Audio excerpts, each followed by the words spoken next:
तो इनके खिलाफ मत होना। हजरत गिरामी इसी तरह कशफुल गुम्मा में एक वाक़या वो ये लिखते हैं सफ़हा नंबर 78 और इमाम ज़ैनुल आबिदीन के हवाले से, इमाम ज़ैनुल आबिदीन के हवाले से लिखते हैं कि एक डेलीकेट आपकी खिदमत में आया, एक वफ्द आया हजरत ज़ैनुल आबिदीन की खिदमत में आकर शेखैन करीमैन के बारे में सवाल करने लगा। जनाब उमर फारूक और जनाब सिद्दीक़ अकबर के बारे में पूछने लगा। वो ये समझा कि ये अली के बेटे हैं, तो ये देखें कि ये क्या अकीदा रखते हैं सिद्दीक़ अकबर के बारे में, उमर फारूक के बारे में ये क्या कहते हैं। कि जब जनाब ज़ैनुल आबिदीन पाक से पूछा, और इस वाक़े को भी कशफुल गुम्मा में शियों के ये मुसन्निफ ये इस वाक़े को लिख रहे हैं, कहते हैं कि जब इमाम ज़ैनुल आबिदीन की खिदमत में जब एक वफ्द आया और ये सवाल किया कि बताइए शेखैन के बारे में, तो इमाम ने फरमाया कि क्या तुम्हारा ताल्लुक उन मुहाजिरीन सहाबा में से है? कहा कि नहीं। फिर फरमाया कि क्या तुम्हारा ताल्लुक उन अंसारी सहाबा में से है?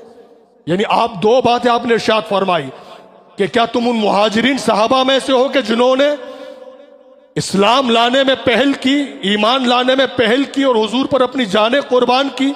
वो कहने लगे कि नहीं। फिर ये सवाल किया कि क्या उन अंसारी सहाबा में से हो कि जिन्होंने हुजूर अलैहिस्सलातु वस्सलाम के मुहाजिरीन सहाबा के लिए अपने दरवाज़ों को खोल दिया? वो कहने लगे कि हम ना मुहाजिरीन में से हैं ना अंसार में से है।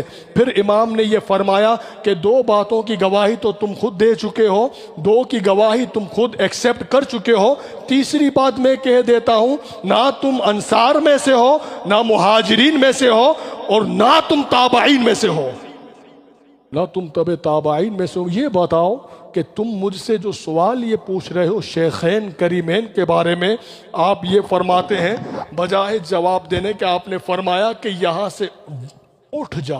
और जो अल्फाज जो लिखे हुए हैं कशफुल गुम्मा में, उन्होंने तो वाज़ेह तौर पर लिखा कि आपने ये फरमाया कि यहाँ से दफा हो जाओ, यहाँ से निकल जाओ, दफा हो जाओ।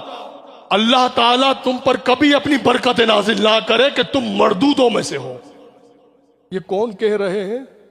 जनाब ज़ैनुल आबिदीन कह रहे हैं। किन के लिए कह रहे हैं?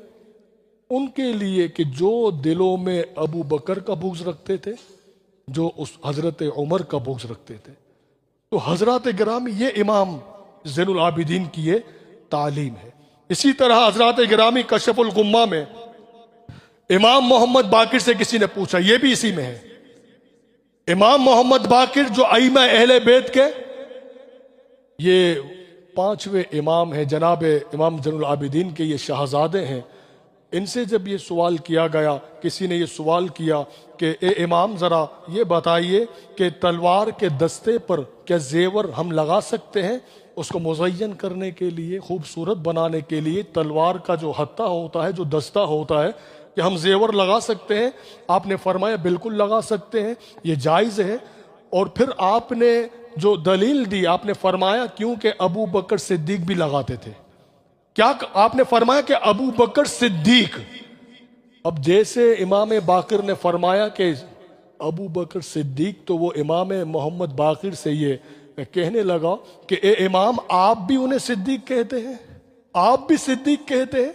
आपने जलाल में आकर 3 मरतबा ये फरमाया, नाम अस-सिद्दीक, नाम अस-सिद्दीक, नाम अस-सिद्दीक, के हाँ वो सिद्दीक हैं, हाँ सिद्दीक हैं, हाँ सिद्दीक हैं।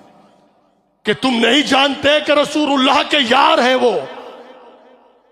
आज भी रसूलुल्लाह के साथ आराम फरमा रहे हैं। अब ये कौन कह रहे हैं? जनाब मोहम्मद बाकिर, अली के बेटे कह रहे हैं।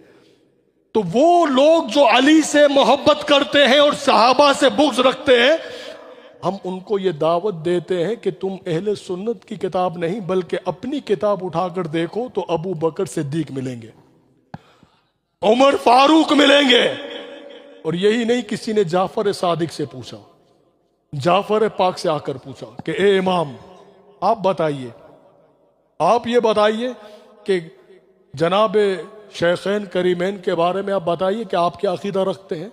अब ये जाफर सादिक से जब पूछा गया तो आप बजाय कुछ इरशाद फरमाते, आपने उसका हाथ पकड़ के वहीं ले गए मवाद शरीफ में, और वहां जाकर आपने जवाब इरशाद फरमाया कि अपनी आंखों से देख ले कि जो आज भी रसूलुल्लाह के साथ आराम फरमा रहे हैं, कि ये मकाम इनको अल्लाह ने क्या अता फरमाया है। तो जो राबजी सरकार के सहाबा से बुग़्ज़ रखे, उन्हें चाहिए कि 500-600 साल पुरानी तुम्हारी लिखी हुई किताबों में जनाब उमर पाक के नाम अहले बेत अतहार ने रखे हैं, जनाब फारूक के नाम, उमर फारूक के नाम जो है अहले बेत अतहार ने रखे, बीबी आयशा के नाम से अपनी शहजादियों के नाम रखे। इसी तरह हज़रत